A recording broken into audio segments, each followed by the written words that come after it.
नमस्कार, स्वागत है आपका रूबरू विद केस चरण में। मैं कुलदीप चार। आज हमारे साथ में आरएस भर्ती 2018 में टॉपर्स हमारे साथ जुड़े हैं। हम सबसे पहले का स्वागत करते हैं। 103वीं रैंक के साथ में इन्होंने आरएस में इस बार टॉपर किया आरएस 2018 भर्ती में। ढेर सारी बधाई और शुभकामनाएं आपको। सबसे पहले नमस्कार, और आपने जो बधाइयाँ दी उसका बहुत बहुत आभार।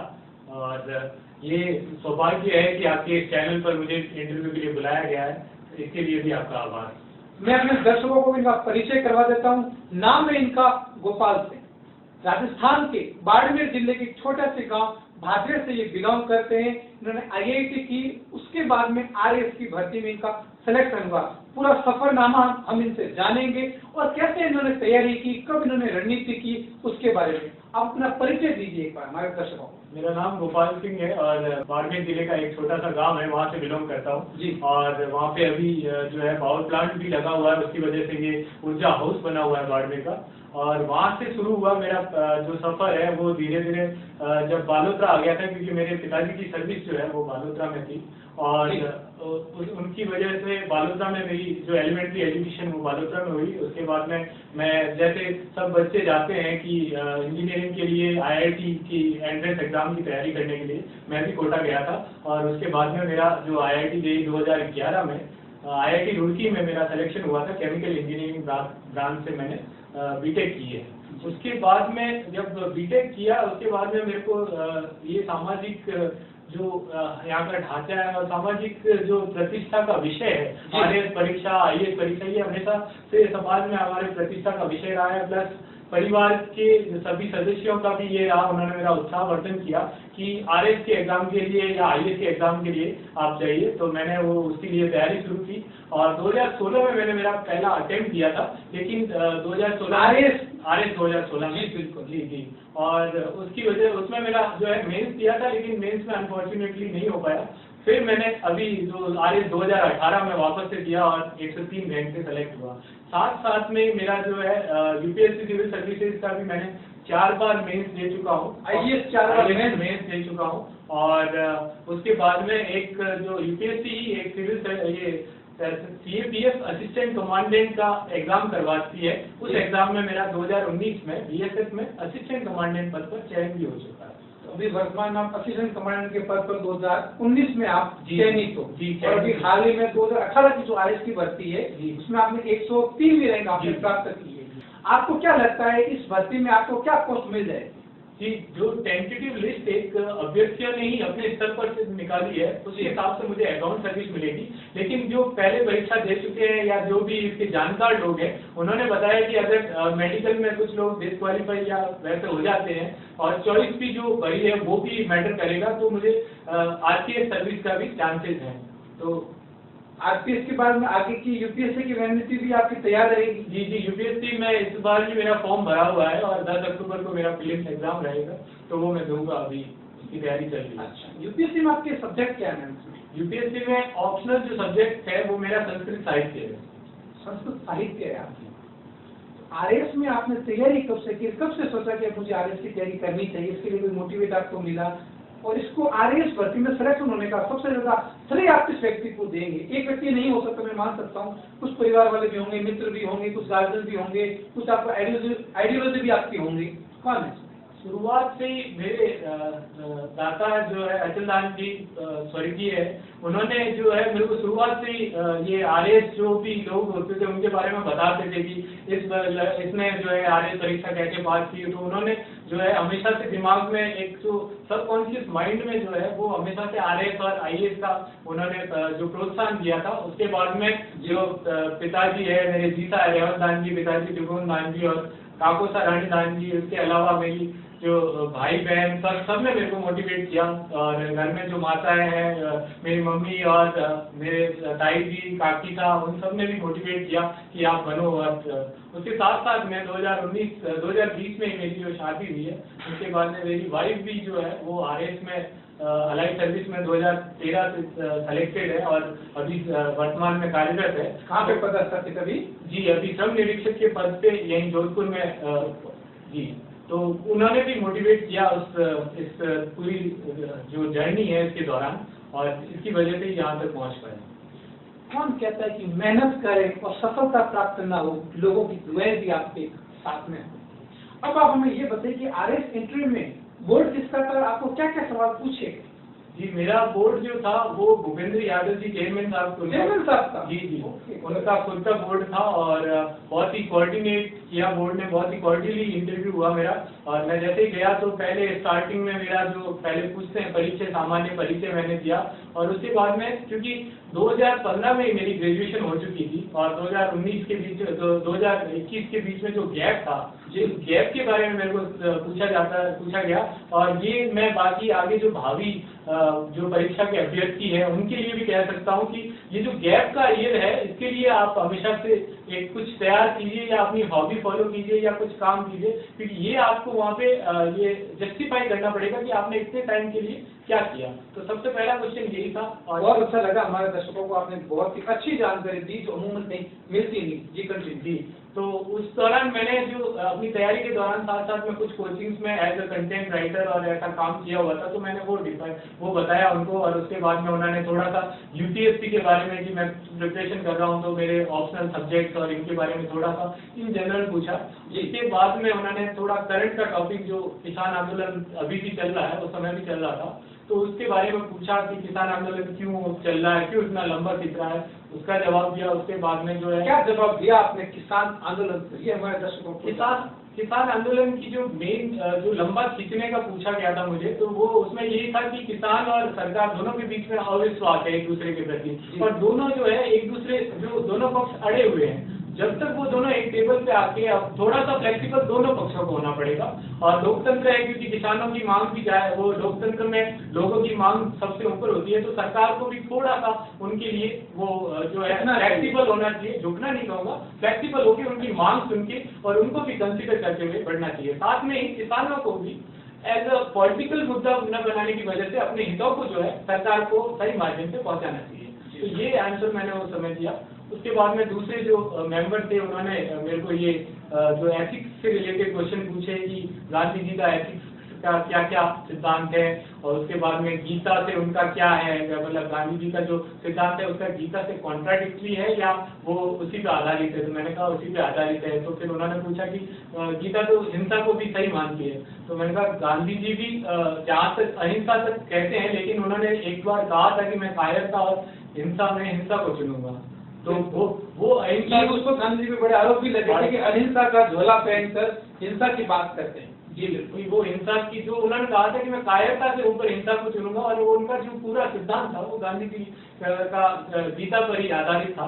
तो ये मैंने उनको जवाब दिया। उसके बाद में कुछ क्वेश्चन जो है, मैं जैसे मारवाड़ रीजन से आता हूँ, तो मारवाड़ रीजन से मेरे को क्वेश्चन पूछे गए कि कालसी यहाँ पर है तो वो क्या काम करता है। तो मैंने बताया कि वो शुष्क क्षेत्रों में कृषि फसलों और इनके किसानों के लिए जो है पादप किस्में विकसित करता है और उनको जो है लाभ पहुंचाने के लिए कार्य करता है। उसके बाद में उन्होंने पूछा कि ऐसी कोई किस्म है जो आप बता सकते हो। तो मुझे उस समय याद था कि बोर जो है काजरी के बोर में खाता था, तो वो गाँव में छोटे से बोर जो काजरी की किस्म विकसित की है और उसके अलावा जो अनार का एक नई किस्म विकसित की है, तो वो मैंने बताया। उसके बाद में एक क्वेश्चन जरूर पूछा कि बाड़मेर और जैसलमेर एरिया में एक पार्क है, नेशनल पार्क है क्या कोई। तो मैंने कहा एक मिसनोमर है डेजर्ट नेशनल पार्क और वो अभी तक जो है अधिसूचित नहीं है। वो उसका नाम डेजर्ट नेशनल पार्क है लेकिन वो नेशनल पार्क के रूप में अधिसूचित नहीं है। तो ये हुआ। उसके बाद में उन्होंने मेरे एक और अलग मेंबर थे, उन्होंने जो है पिछला मेरा किसान आंदोलन का एक सवाल था, उसमें उन्होंने पूछा कि अगर अलवर बॉर्डर पे जहाँ पे किसानों ने जाम लगा रखा है और आपको वहाँ पे भेज दिया जाता है और उनको हटाने के लिए आपको ऑर्डर मिला हुआ है, तो आप क्या करेंगे। तो मेरा सीधा सा जवाब था कि मैं वहाँ जाऊंगा और उनसे पहले तो उनसे बातचीत, उनके नेताओं से बातचीत करूंगा और उन्हें मनाने की कोशिश करूंगा जी कि वो हट जाए और उनकी वजह से, क्योंकि बाकी लोगों के भी अधिकार प्रभावित हो रहे हैं। अगर वो नहीं हटते हैं तो फिर मैं जो है बाद में वो बल प्रयोग का भी सहारा लूंगा। तो ये उस पर उन्होंने मेरे को क्रॉस क्वेश्चन ये पूछा कि अगर बल प्रयोग करोगे तो समस्या सॉल्व नहीं होगी। तो मेरा सीधा सा जवाब था कि सर मेरी ड्यूटी जो थी वो आप लोगों ने पहले ही बताया कि मुझे इसीलिए असाइन किया गया है, और समस्या का समाधान के लिए मैं संवाद की कड़ी जरूर बन सकता हूँ सरकार और उनके प्रथम दृष्टया संवाद की कड़ी ही महत्वपूर्ण है जी, वो बन सकता हूँ। तो उसके बाद में वो मेरे उत्तर से संतुष्ट दिखे, और फिर आखिर में जो है उन्होंने कुछ सवाल अभी मिस कर रहा हूँ क्योंकि काफी टाइम हो गया इंटरव्यू के बाद। मेरा वो इंटरव्यू जो है 23 मार्च को हुआ था। 23 मार्च को, हाँ, तो 23 मार्च से अभी टाइम काफी हो गया है, तो मैं वो मिस कर रहा हूँ। बाकी लगभग यही क्वेश्चन पूछे थे। आपके आईएएस मेंस में कितने नंबर थे, इंटरव्यू में कितने नंबर किए, एक बार वो बताइए। जी, मेरे मेंस में 401 नंबर आए हैं और इंटरव्यू में 68 मार्क्स है। 68 मार्क्स जी है हाँ जी। और मेंस में आपके 401 नंबर। टॉपर्स के कितने नंबर थे, जो टॉप 10 रैंक में थे उनके मेंस में कितने नंबर थे, आपने कैलकुलेट किया देखा? उनके शायद मुझे एग्जैक्ट तो याद नहीं है, बट हाँ उनके 470 के करीब थे, 450 to 470 के बीच में। आप युवाओं को क्या प्रेरणा देंगे, क्योंकि हाल ही में 2021 में आरएस की नई भर्ती 988 पद आ चुके हैं, उसके लिए युवा कैसे तैयार करें, कैसे रणनीति बताए? क्योंकि कई लोग ये कहते हैं कि आपको कोचिंग करनी चाहिए, आपको नोट्स पढ़ाने चाहिए, आप इतने घंटे पढ़ो, युवाओं पर एकदम वो बोझ आ जाता है। लेकिन युवा क्या करता है कि एकदम इस बोझ को लंबे समय तक मेंटेन नहीं कर पाता और फिर बीच में जो उनका हौसला है वो टूट जाता है। उसके लिए एक संदेश दिया। देखिए, सबसे पहली इम्पोर्टेंट बात है कि ये जो कंपटीशन एग्जाम है, इसमें बहुत सारे लोग जो है, इसमें एक एग्जाम में एक पोस्ट के लिए 1000 लोग लगभग वो करते हैं ट्राई। तो आपको अपने आप पे भरोसा रखना पड़ेगा और पेशेंस जरूरी है, क्योंकि ये पेशेंस ही आपको जो है उस एग्जाम में आपको ये सफल बनाने की ओर ले जाएगा। अगर पेशेंस नहीं है तो फिर आप नहीं कर पाओगे, क्योंकि कंपटीशन बहुत ही गला काट प्रतियोगिता है लगभग। तो आप ये पेशेंस के साथ में दूसरी इंपॉर्टेंट चीज है, आप अपने आप पे भरोसा रखिए, क्योंकि वो भरोसा नहीं होगा तो आप जो है इस एग्जाम में अपना आत्मविश्वास खो दोगे और उसके बाद में इसको नहीं कर पाएंगे। और अब जो एग्जाम की स्ट्रेटेजी के रूप में तो एक चीज होती है कि कोचिंग वगैरह, देखिए मैंने पर्सनली आरएस के लिए कोई कोचिंग नहीं की थी। और जी हाँ दोस्तों, आरएस के लिए कोई भी कोचिंग नहीं की थी इन्होंने, आप देख लीजिए। जी, सेल्फ स्टडी जो मैंने की थी। और एक इम्पॉर्टेंट चीज हमेशा कहूंगा कि आप टाइम टू टाइम टेस्ट जरूर दे दीजिए, कोई भी कोचिंग की हो, लेकिन वो अपने आप को आकलन करने के लिए बहुत ही इम्पोर्टेंट होगा, क्योंकि आप अपने आप को ये देख पाएंगे कि कौन से स्तर पे हो आप तैयारी के, वो सबसे इम्पोर्टेंट है। वो मैं करता था, और जैसे जैसे टेस्ट देते जाएंगे तो आप नई चीजें सीखेंगे और एग्जाम के ओरिएंटेड जो आपकी पढ़ाई या तैयारी है वो वैसे होती जाएगी। तो ये इम्पोर्टेंट है। कुछ लोग कहते हैं कि 15-15, 18 घंटे पढ़ते हैं, आपको लगता है कि आपने ऐसी तैयारी की? जी, ये तो मुझे शुरू से ये जो कॉन्सेप्ट है कि जो भी बोर्ड टॉपर्स या वो होते थे उनका न्यूज़पेपर हमेशा लिखता है कि वो 15 घंटे तैयारी करता है, मेरे को ये कॉन्सेप्ट समझ में नहीं आता। मेरे को जब भी मैं कंफर्टेबल हूँ और मैं पूरा कॉन्सेंट्रेट होके अगर पढ़ता हूँ 2 घंटे 4 घंटे या 6 घंटे पढ़ रहा हूँ तो कॉन्सेंट्रेट होके पढ़ूँ, ये इम्पोर्टेंट है। ये टाइम इम्पोर्टेंट नहीं है, और ये इम्पोर्टेंट होगा कि आपने जो लक्ष्य डिसाइड किया है, जो आपका सिलेबस है, वो आप टाइम पे पूरा कर पा रहे हैं या नहीं। हर एक का जो है ग्रेस्पिंग कैपेसिटी जो होती है, कितना जो मानसिक क्षमता होती है, हर एक की अलग अलग होती है और अपने आप को खुद जानते हैं। तो कुछ लोग जो है वो कम समय में ही बहुत ज्यादा वो कर लेते हैं, कुछ लोग को टाइम ज्यादा लगता है। तो आप कॉन्सेंट्रेट होके जितना भी पढ़े वो कॉन्सेंट्रेट होके पढ़े, ये इम्पोर्टेंट है। आपने आईएएस आईएएस की तैयारी करनी स्टार्ट की, इससे पहले आपने आईआईटी की, तो आईआईटी करने से पहले आपने सोचा था कि मुझे यूपीएससी और आरएस की तैयारी करनी है, तो फिर आपने आईआईटी क्यों की? जी देखिए, आईआईटी ये क्वेश्चन भी मेरे को जो है यूपीएससी सीएपीएफ ऐसी जो उस एग्जाम में पूछा गया था जी। तो जब 12th करता है कोई लड़का तो वो इतना मैच्योर नहीं होता, और दूसरा आईआईटी जो है वो सिर्फ इंजीनियरिंग और वो नहीं सिखाता, वो आपकी पर्सनैलिटी को एक बहुत ही अच्छी तरह से निखारता है। तो वो टॉप इंस्टीट्यूशन है और हर कोई उसमें जाना चाहता है, हर कोई उसमें क्योंकि 10-10, 12-12 लाख लोग उसका एग्जाम देते हैं। तो उस समय साइंस में रुचि थी, मैथ्स में रुचि थी, तो उस वजह से उसकी तरफ वो गया। और बाद में जब केमिकल इंजीनियरिंग पास कर ली तो उस समय ये लगा कि मैं एज ए केमिकल इंजीनियरिंग से ज्यादा मैं एज ए प्रशासक या उस भूमिका में जो है ज्यादा लोगों का वो कर पाऊंगा, लोगों तक पहुंच पाऊंगा, उनकी सेवा कर पाऊंगा। तो इसलिए मेरा रुझान जो है उस तरफ गया है। बाकी आईआईटी की जो पढ़ाई है वो मेरे पर्सनैलिटी में, मेरे आत्मविश्वास में बहुत ही इम्पोर्टेंट रोल निभाया है।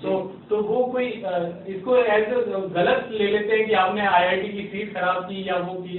देखिए, मेरा ज्ञान जो है वो यूज जरूर होगा, मेरा जो साइंटिफिक टेम्परामेंट, क्योंकि आज के टाइम में हम लोग जहाँ पे भी पढ़ते हैं कि प्रशासनिक व्यवस्था में सबसे क्या है, तो वो एक कारण हम हमेशा आंसर में लिखते हैं कि तकनीकी रूप से जो है वो अभी तक इतना समर्थ नहीं है। तो मेरा ये जो तकनीकी ज्ञान है वो मैं कोशिश करूंगा कि उसमें लगाऊं, और इसमें ये इस वजह से मेरा जो RS की तरफ रुझान। आप इस पर सिक्योर थे कि मेरा RS में सिलेक्शन हो जाएगा? जी, मैं सिक्योर था। मैंने पेपर जो अच्छे से गए थे और लगभग मुझे लग रहा था कि सिलेक्शन तो हो जाएगा। रैंक कौन सी है वो मैंने पहले सोचा नहीं था। सबसे पहले आपको रिजल्ट किसने बताया कि आपको 103वीं रैंक पर आपका सिलेक्शन RS 2018 में हो चुका है? जी, रिजल्ट तो मैंने खुद से देखा था और फोन आया था कि आपका रिजल्ट आ चुका है। तो पहले 2013 का जब वाइस का सिलेक्शन हुआ था तो उन्होंने 2013 में बोला था कि ऐसी लिस्ट आती है जिस पेज पे होता है तो आपको गिनना पड़ता है, पहले ऐसी आती थी। इस बार जो है रिजल्ट थोड़ा सा अलग आया है, उसमें सामने मेरिट नंबर लिखा हुआ था। तो पहले मैंने रोल नंबर सर्च किया और वो चौथे पेज पे था, तो पहले एक बार तो मैं गिनने लग गया रोल नंबर की मैं बहुत पीछे हूँ।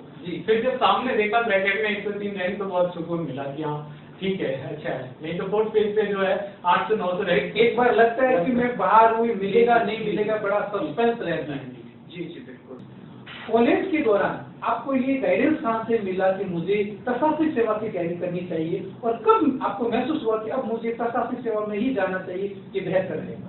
कॉलेज के दौरान मैं 3rd ईयर में था और जयपुर में एक मेरे भैया है कुलदीप सिंह जी, वो तैयारी करते थे। तो वो उनके पास मैं मिलने गया था, तो उन्होंने स्टार्ट किया कि स्टार्ट से जैसे न्यूज़पेपर, क्योंकि इंजीनियरिंग स्टूडेंट का न्यूज़पेपर से कोई लेना देना नहीं होता, वो यूट्यूब से और ये देख सकते हैं लेकिन न्यूज़पेपर नहीं पढ़ते हैं। तो इंजीनियरिंग स्टूडेंट को एज वो न्यूज़पेपर से जो कनेक्ट किया था वो उन्होंने किया था, और साथ में कुछ जैसे करंट की बुक्स और उसकी तरफ बोला कि ये स्टार्ट करो। और उस दौरान तो इंजीनियरिंग की पढ़ाई में ही ज़्यादा वो था, लेकिन बाद में वही मेरा सोचता हूँ कि टर्निंग पॉइंट वही रहा है।